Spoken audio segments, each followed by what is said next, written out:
Assalamualaikum warahmatullahi wabarakatuh. Selamat pagi, semangat pagi, salam sejahtera buat kita sekalian. Saya Eko Suseno, teman-teman boleh panggil saya Eko, boleh panggil saya Seno, asal jangan Su aja ya. Oke, hari ini kita akan bersama-sama membangun motivasi diri kita untuk kita bisa mengalahkan coronavirus 19, saudara-saudara. Kenapa ini jadi penting? Karena saya tahu dan paham bahwa sekarang beberapa UMKM khususnya atau UMKM khususnya mengalami keterpurukan mental, dan ini perlu kita bangun karena kesuksesan bisnis dimulai dari mental kita. Sepakat teman-teman? Yuk biar semangat, walaupun di rumah tepuk tangan dulu dong. Thank you. Oke. Nah, teman-teman, saya ingin mengajak untuk berpikir, akankah segera COVID ini berakhir? Akankah segera COVID ini berakhir? Pertanyaan itu sering ditanyakan oleh banyak pengusaha, termasuk di dalamnya kita sebagai seseorang yang menjalankan bisnis kita. Kapan sih ini segera berakhir? Kapan sih ini segera akan selesai begitu? Nah, dilihat dari pandeminya teman-teman, ada teori pandemi itu 3 jenis. Mari kita lihat, ada 3 jenis pandemi itu. Yang pertama adalah V atau victory. Jadi pandemi ini terjadi, turun dengan cepat, terus rebound, naik lagi. Itu yang pertama. Kemudian yang kedua adalah U. Apa itu U? Artinya begini, pandemi terjadi, turun, terjadi recovery yang cukup panjang, naik lagi. Dan ketakutan saya, kita ada di yang ketiga. Nah ini bahaya banget ini yang ketiga teman-teman.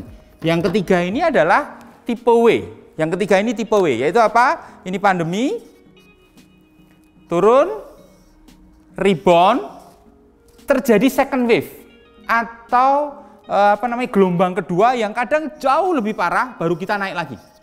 Nah, kalau kita lihat fenomena yang terjadi di Indonesia dan di beberapa kota, saya punya ketakutan secara pribadi bahwa kita akan ada di W.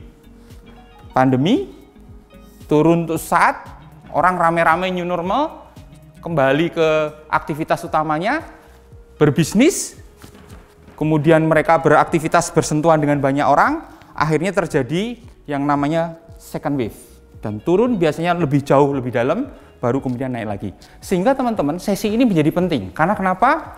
Karena kita harus punya mental, mempersiapkan diri kita lebih kuat, lebih hebat, lebih tangguh menghadapi COVID ini. Anda akan belajar bersama saya tentang 5 hal bagaimana kita akan menjadi seorang mental pemenang. Anda bisa cari follow Instagram saya, Seno_N@matruti, dan Anda bisa melihat apa saja yang sudah saya lakukan di sana. Basicnya saya adalah seorang dosen di FIB UKSW, kemudian director di Smartsia Training and Consulting, dan menjadi beberapa konsultan di beberapa perusahaan atau UMKM. 5 hal itu adalah, pertama, kita harus melakukan reprogramming mindset kita. Kemudian yang kedua, kita akan menemukan motif kita, find your motive, supaya ini menjadi passion kita, anger passion kita, supaya kita bisa melangkah jadi pemenang. Kemudian yang ketiga adalah teman-teman, selain Anda harus reprogramming mindset, kemudian Anda harus find your motive adalah just do it. Lakukan saja supaya kita bisa melakukan perubahan itu. Nah, kalau kita sudah melakukan perubahan itu, jangan lupa Anda berhimpun untuk memberi yang terbaik masing-masing kelompok dengan menemukan mastermind group Anda. Dan yang terakhir, root. Root itu akar. Ada singkatannya teman-teman, nanti kita akan belajar di belakang. Yang pertama adalah responsif, kemudian optimis, obedient, dan trustworthiness. Jadi 5 ini akan kita pelajari untuk menjadi pemenang di era pandemi COVID ini. Ya, oke. Nah, mengapa itu jadi penting teman-teman? Karena begini teman-teman. Seorang yang positif menanggapi COVID ini melihat 10% itu adalah bagian dari hidupnya. Fakta. Dan sisanya 90% adalah bagaimana dia bersikap terhadap fakta-fakta tersebut. Artinya apa? Artinya sederhana. Setiap orang mengalami yang namanya COVID. Setiap orang terdampak COVID. 10% nih. Tapi bagaimana kita bisa mengalahkannya adalah kembali ke diri kita dengan persepsi yang kita bangun atas fakta tersebut dari 90% yang ada. Sehingga saya percaya dengan rumusnya Josh Gordon yang mengatakan begini teman-teman. Kalau Anda ingin mendapatkan hasil yang baik, ada rumusnya begini. PE plus PS sama dengan H. Nah, mari kita lihat apa itu PE, apa itu PS, dan apa itu H. PE itu adalah peristiwa. Peristiwa yang terjadi di dalam kehidupan kita, termasuk pandemi hari ini, yang kita hadapi. Kemudian PS itu adalah persepsi.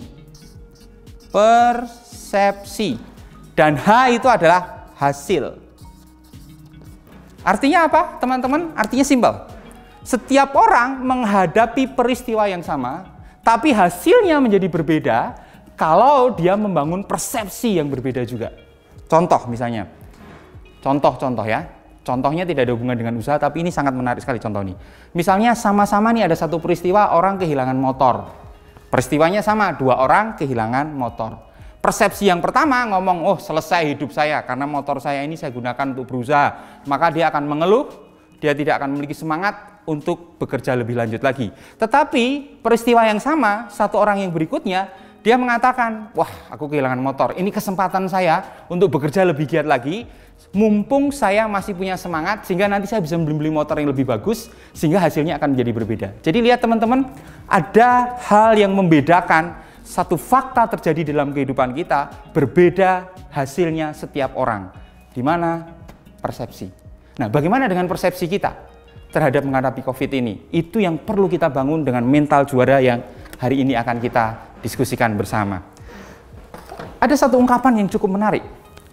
Let's not wait for the rain to stop. Let's learn how to dance in the rain. Simpel banget. Dalam bahasa sederhananya begini. Jangan nunggu deh hujan ini sampai berhenti. Tapi mari kita mulai belajar bagaimana kita menari di dalam hujan. Artinya sederhana teman-teman. Jangan nunggu COVID ini reda dan kemudian kita melakukan perubahan dalam bisnis kita. Melakukan perubahan mindset kita. Tetapi mulailah kita berdamai dengan COVID. Dan syukur-syukur kita bisa menari di atas COVID. Analogisnya sederhana begini teman-teman. Kalau ada hujan dan Anda berteduh, bahasa Jawanya ngiyup.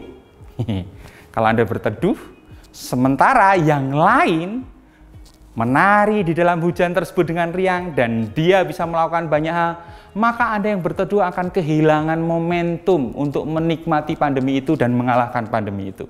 Jadi teman-teman sekali lagi, yuk! Mari kita menjadi seorang pemenang. Let's dance to become a winner. Mari kita menari di atas COVID ini dan mengalahkan COVID ini dengan mental juara, dengan 5 hal yang akan kita bahas satu persatu. Oke, yang pertama adalah reprogramming mindset. Apa itu reprogramming mindset? Kita harus memprogram ulang mindset kita. Kita harus mengubah ulang pola pikir kita. Ada satu ungkapan yang menarik teman-teman. We become what we think about. Jadi kita itu menjadi seperti apa yang kita pikirkan. Kalau di tengah pandemi ini kita mengatakan aku seorang pecundang dan tidak berhasil, maka itu yang terjadi dalam hidup Anda. Tetapi kalau Anda mengatakan aku pemenang dan aku bisa mengalahkan pandemi ini, maka Anda akan jadi pemenang. Itu yang saya lakukan teman-teman. Setiap pagi ada satu ritual. Setiap pagi saya bangun di depan kaca. We become what we think about. Berdiri, tersenyum, senyum 2, 2, 3 gitu ya. 2 cm ke kanan, 2 cm ke kiri, merilis 3 detik. Saya terus ngomong dalam hati, dengan keras-keras, hati itu saya keluarkan di dalam mulut saya, kata-kata saya itu gagah ganteng sugih. Emosinya pasti positif, betul nggak? Tapi begitu Anda nanti berpikir, pagi hari nggak ada semangat, wajahnya kuyut, ya tidak ada senyum, kemudian Anda ngomong goblok kere pekok, itu yang terjadi dalam hidup Anda. Jadi hati-hati teman-teman, hati-hati saudara-saudara dengan apa yang Anda pikirkan, karena dari pikiran itu akan muncul kata-kata Anda. Nah, saya akan mengutip salah satu quote dari Albert Einstein yang mengatakan begini. Hanya orang bodoh yang menginginkan hasil yang berbeda dengan cara yang sama. Saya ulangi, hanya orang bodoh yang menginginkan hasil yang berbeda dengan cara yang sama. Di tengah pandemi ini, kalau Anda masih sama dengan apa yang Anda kerjakan sebelum pandemi, dengan segala bisnis Anda, maka Anda tidak akan pernah mendapatkan hasil yang berbeda. Hasil yang sama pun tidak mungkin terjadi. Karena apa? Marketplace-nya sudah berubah. Oleh karena itu teman-teman, hati-hati dengan apa yang kita pikirkan. Karena kalau kita berpikir kita tidak bisa, maka kita tidak bisa. Tapi kalau kita berpikir bisa, maka kita akan bisa.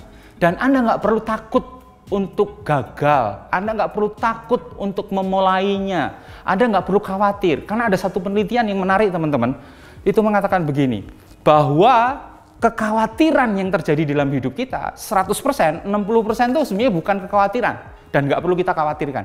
20% adalah kekhawatiran yang mungkin kita perlu pertimbangkan, 10 sisanya dan 10 sisanya yang lain itu adalah kekhawatiran yang perlu kita jadikan sebagai patokan. Dan realnya itu hanya 5-4% kekhawatiran itu akan terjadi. Jadi kita nggak perlu khawatir dengan apa yang terjadi dalam kehidupan kita. Karena kita sering tidak bisa melangkah, karena apa? Karena kita penuh dengan kekhawatiran. You are the creator of your own destiny, not somebody else. Anda adalah kreator atas nasib Anda, bukan orang lain.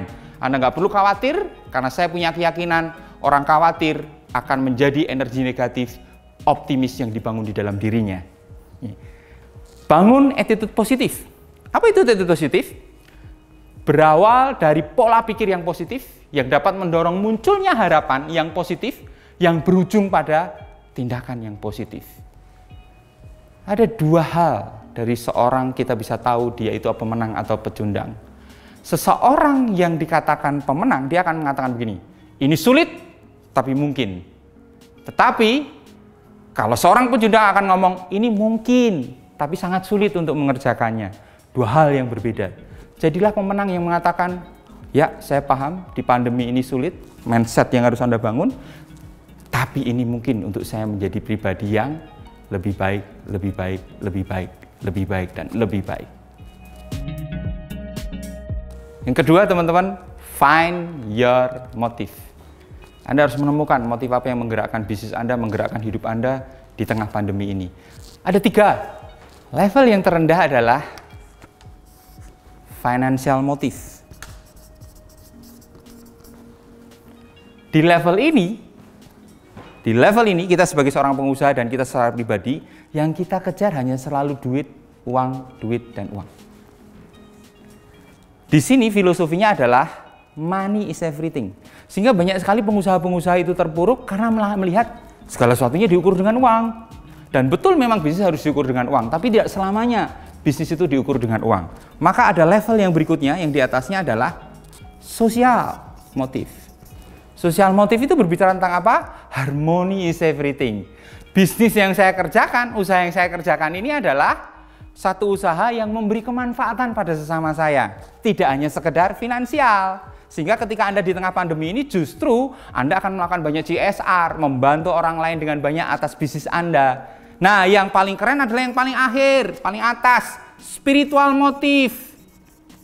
Apa itu spiritual motive? Nah, kalau spiritual motive itu menarik. Menariknya adalah Anda menghadirkan Tuhan atas pekerjaan Anda. Anda menghadirkan Tuhan atas bisnis Anda.